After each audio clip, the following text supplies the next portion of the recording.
정말 그런 날이 올 건가? 그 인공지능을 포기하는 날이 될 수도 있어. 챗봇 테이의 문제가 5년이 지난 뒤에도 해결이 안 된 거예요. 좀 나와줄래? 하이 빅스비? 하이 빅스비? 자, 껐다가 시켜고 하이 빅스비? 하이 빅스비? 하이 빅스비? 새로운 질문을 빅스비의 호기심에 추가했어요. 지금 뭘 하고 있어요? 나랑 대화하고 있잖아. 이 딥하다는 게 진짜로 심층적 이해와 심층적 학습을 하는 거냐. 90%대의 그런 정확성을 가지고 거리에 내놓을 수는 없죠.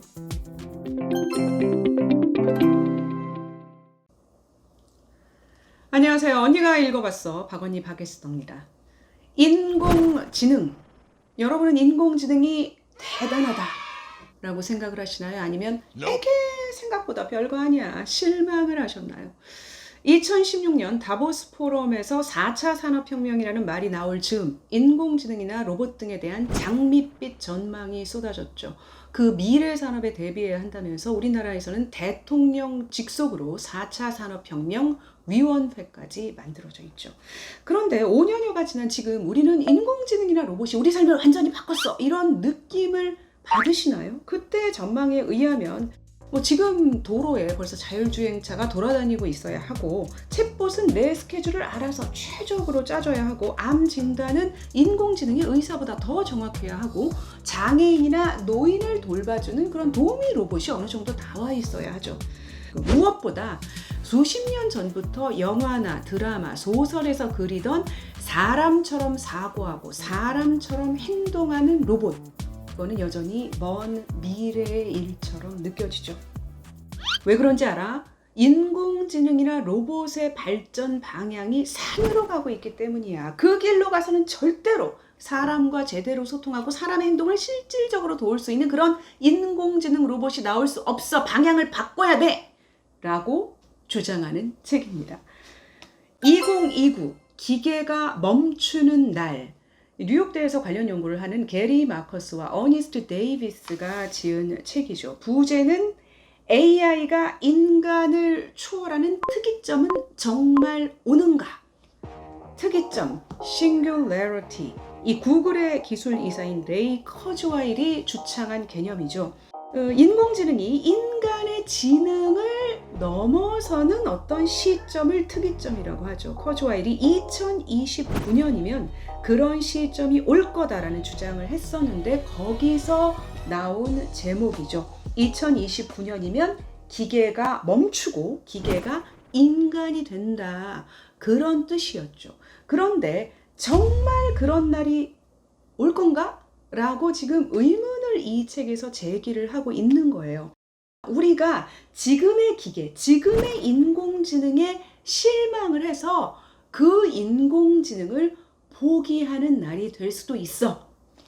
이런 얘기를 하고 있습니다. 이 한국 출판사가 붙인 제목이고요. 2019년에 미국에서 이 책이 출판될 때의 원제는 이거죠. 표지 느낌도 좀 다른데요. Rebooting AI. Building Artificial Intelligence We Can Trust. 인공지능이 가고 있는 길, 도대체 뭐가 잘못됐을까요? 엄청난 양의 데이터를 계속 스스로 학습해가며 똑똑해진다는 빅데이터에 기반한 Deep Learning.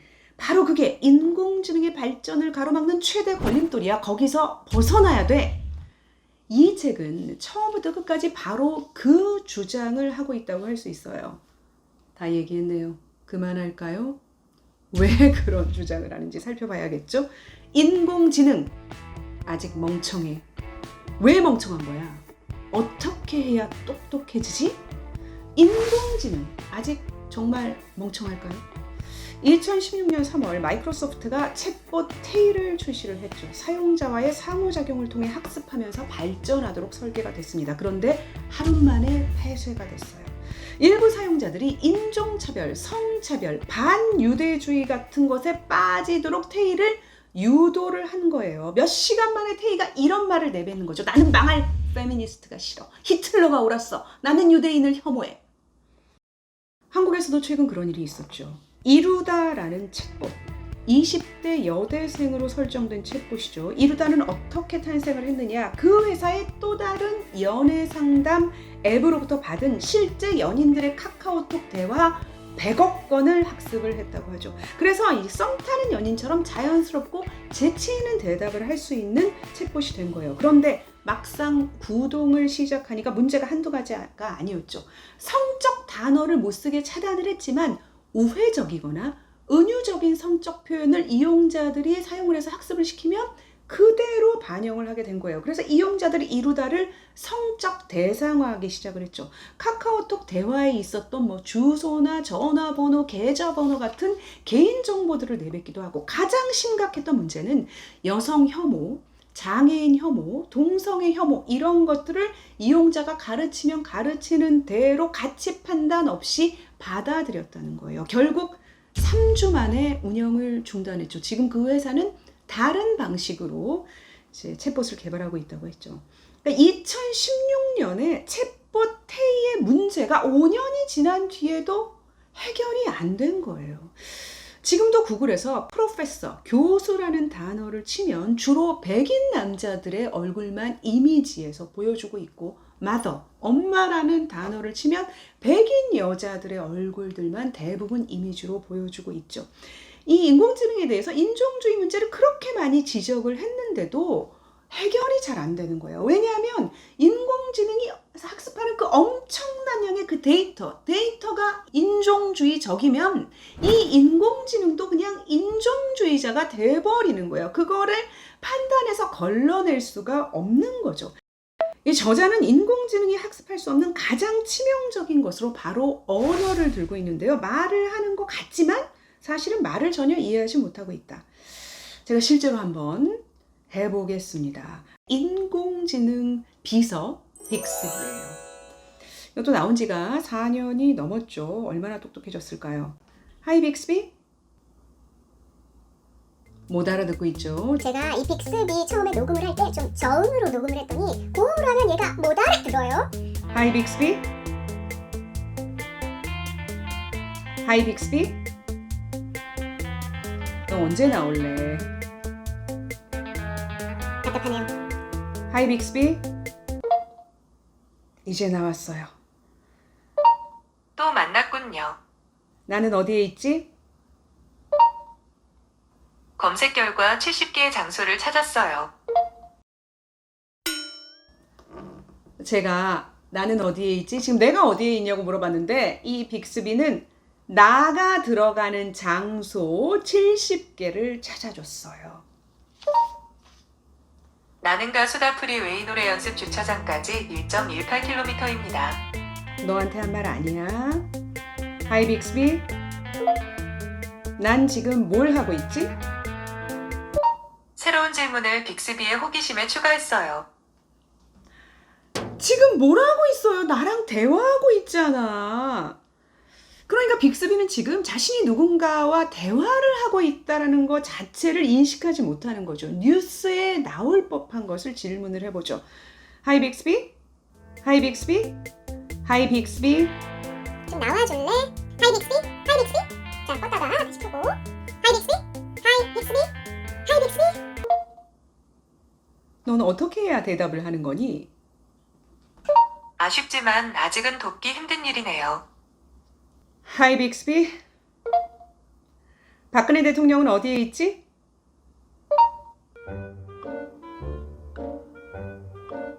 뭘 찾아준 거죠 지금?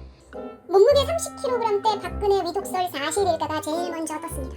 박근혜 대통령은 감옥에 있는데 지금 대답을 못하고 있죠. 하이 빅스비? 하이 빅스비? 하이 빅스비? 하이 빅스비? 하이 빅스비? 기본소득에 찬성하는 민주당 대통령 후보가 누구지? 네. 그래도 뭐 어제보다는 나아졌어요. 어제 제가 이 질문을 했을 때는 또 도움을 줄 수 없다고 해서 여기 관련된 기사들을 보여주고 있죠. 이거 보고 알아서 판단해라. 나는 뭐 대답을 할 수는 없다.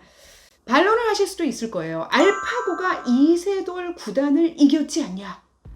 2016년에 구글 딥마인드가 개발한 바둑 인공지능 알파고가 이세돌 구단과 5번 대결에서 4번을 이겼던 사실 우리에게 엄청난 충격을 줬죠.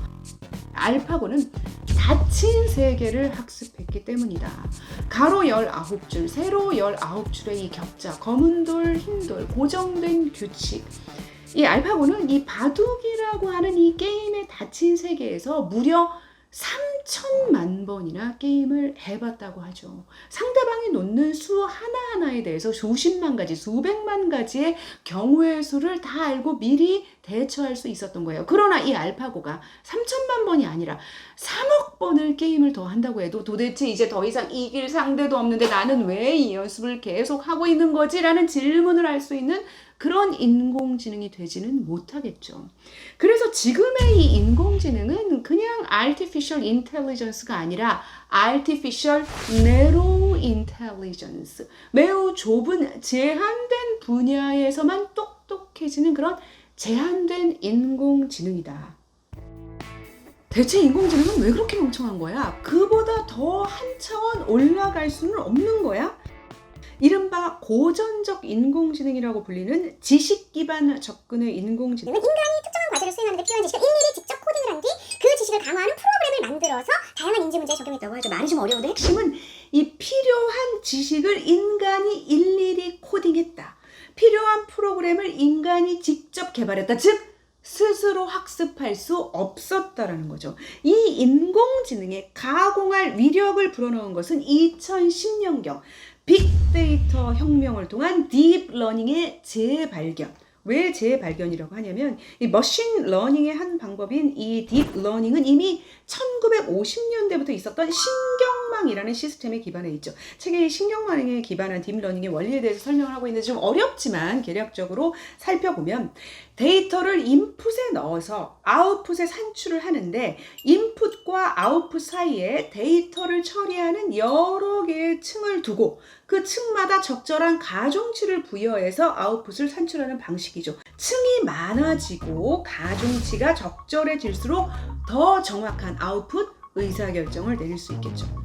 그런데 이 신경망이라는 시스템이 개발됐던 1950년대에는 이 여러 층으로 자료를 처리할 수 있는 하드웨어가 없었어요. 무엇보다 이 적절한 가중치 값들을 산출할 수 있도록 하는 그 엄청난 양의 데이터가 존재하지를 않았어. 인터넷이 없었으니까. 빅데이터를 활용할 수 있게 되면서 이 신경망을 활용한 딥러닝이 혁명처럼 가능해지게 됐다. 무려 수백만, 수억만 개의 데이터를 100개가 넘는 이 여러 개의 층에서 처리를 하는데 며칠, 심지어 몇 시간밖에 안 걸리게 된 거예요. 그런데 저자는 사람들이 이것을 딥러닝이라고 부르는데, 심층 학습이라고 부르는데, 이 딥하다는 게 진짜로 심층적 이해와 심층적 학습을 하는 거냐. 이 딥의 의미는 이 인풋에서 아웃풋 사이에 층이 여러 개다. 더 여러 개로 많아지고 있다라는 의미에서의 딥이다. 심층 신경망은 높은 수준의 추상적 개념이 아니라 데이터 세트 내에 표면적, 통계적 규칙성을 학습하는 경향이 있다. 이렇게 요약을 했죠. 저자는 빅데이터를 통한 딥러닝의 치명적인 문제 두 가지를 들고 있는데요. 첫째는 탐욕스럽다. 엄청난 양의 데이터를 필요로 한다. 만약에 데이터 양이 적으면 아주 황당한 오류들을, 실수들을 낼 수가 있다. 그리고 이 시스템을 훈련할 때 사용했던 그 데이터와 실제 상황이 다를 때, 다르면 다를수록 시스템이 멍청해진다. 그래서 이 엄청난 양의 인풋에 넣을 데이터를 계속 업데이트를 해줘야 되는 거예요. 그런데 세상은 열린 세계잖아요.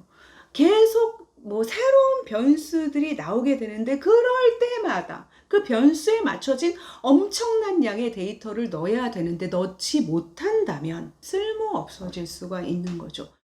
딥러닝은 부정확하고 불안정하다. 왜? 어째서 오류가 나오는지 전문가들조차도 정확히 모른다. 엄청난 양의 이 데이터 세트를 학습하고 난 뒤에 의도와 다른 결과들이 나오는 그 오류나 실수들이 어디에서 문제가 생겨서 그렇게 되는지를 잘 알 수가 없다라는 거예요. 그래서 그냥 챗봇 같은 게 잘못되면 그냥 닫아버리는 거예요. 이게 좀 고치기가 쉽지가 않은 거죠. 그런데도 왜 이런 인공지능이 혁명으로 불렸던 것일까? 특정 분야에서 엄청난 속도로 엄청난 양의 학습을 해서 아주 정확한 결론을 내기 때문이기도 하지만 사실은 지금까지 부정확해도 별로 문제가 없는 분야에서 활용을 하면서 두각을 나타내왔다. 어떤 사람의 구입 이력 같은 거를 분석을 해서 그 사람에게 너 이런 거 좋아하지? 라고 미래의 상품들을 막 추천해주는 그런 시스템이 한 90% 정도 정확하면 되지. 99.999%로 정확할 필요는 없잖아요.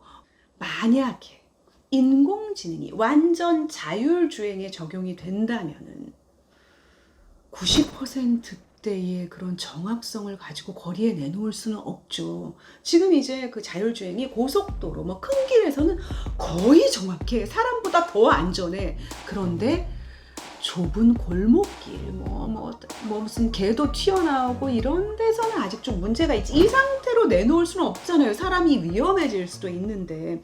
노인 돌봄 도우미 로봇. 어느 정도로 정확해야 할까요? 만약에 침대로 노인을 이렇게 옮기다가 모서리에 부딪힌다거나, 벽난로에서 지금 따뜻하게 하려고 나는 불인지 아니면 카페트에 진짜로 불이 붙은 거지 구분을 하지 못한다거나, 강도가 초인종을 눌렀는데 친척으로 오인을 해서 그 사람을 집으로 들이거나 하면 사람이 죽을 수도 있죠. 인공지능은 이제 더 똑똑해져야 된다. 그럼 어떻게 해야 되겠니? 인간의 사고에서 실마리를 얻어야 한다. 왜? 결국 인공지능은 인간에게 도움을 주기 위해서 개발이 되는 거니까. 두 가지 방향의 전환이 필요하다라고 제안을 하는데, 첫 번째는 하이브리드 방식. 하이브리드 자동차 아시죠? 휘발유도 쓰고 전기도 쓰고. 인공지능도 이렇게 어떤 단일한 하나의 알고리즘이 아니라 복잡한 시스템들을 동시에 활용하는 방식으로 만들어야 된다. 왜? 실제 인간 세상의 문제는 복잡하고 인간은 그 복잡한 문제를 해결하기 위해서 다양한 인지 능력들을 복합적으로 쓰고 있으니까. 두 번째 해결책은 유에서 유를 창조하라. 무에서 유를 창조하려고 하지 말고, 지금까지 딥러닝 연구자들은 사전 지식을 전혀 집어넣지 않은 백지 상태의 출발을 선호했죠. 그런데 인간은 정말 백지 상태에서 학습을 하고 사고를 하는 걸까요? 인간은 엄마 뱃속에서 태어나자마자 응애 울기도 하고 뭔가 세상을 지각하는 능력도 갖고 태어나는데, 그렇다면 인공지능도 어떤 양육에만 초점을 맞출 게 아니라 어떤 본성적인 처음부터 필요한 어떤 기반이 되는 지식들을 갖고 있을 필요가 있다라는 거죠. 그런데 저자가 얘기하고 있는 이 현재 빅데이터에 기반한 딥러닝의 한계는 그 업계에 있는 또 그 연구를 하는 사람들이 어느 정도 인정을 하고 있는 바예요. 이 딥러닝의 목표는 어떤 특정한 과제에 있어서 인공지능이 인간보다 훨씬 탁월한 성과를 내게 만드는 데 있다. 중요한 것은 딥러닝이 지금까지 무엇을 해왔는가, 또 앞으로 무엇을 더 할 수 있을 것인가이다. 그렇기 때문에 이제 이 책을 읽고 아직 많은 것을 할 수 있는 잠재력이 있는 그 딥러닝에 대해서 무조건적인 회의론이나 비관론에 빠질 필요는 없겠죠. 저자가 정말 하고 싶은 말은 딥러닝, 탁월한 성과를 냈다. 그렇지만 거기에 열광하고 있어서는 안 된다. 딥러닝은 여러 가지 인공지능을 개발하는 방식 중에 하나일 뿐이고, 그것만 해서는 우리가 원하는 어떤 목표, 인간처럼 사고하고 행동하는 어떤 인공지능의 개발에 다가설 수 없다. 사실 기업들이 이 빅데이터에 기반한 딥러닝에 열광하는 이유는 그게 빠르게 성과를 낼 수 있다. 즉, 빠르게 돈을 벌어줄 수 있다라는 것일 수도 있거든요. 그런데 어떤 인간과 비슷한 인공지능의 개발에는 지금보다 훨씬 더 다양한 방식, 훨씬 더 많은 시간, 노력, 자원의 투입이 필요할 수 있겠죠. 그런 그 장기 프로젝트에 관심과 노력, 투자를 더 쏟아달라라는 제안이겠죠. 언니가 읽어봤어. 구독 잊지 마시고요. 고맙습니다.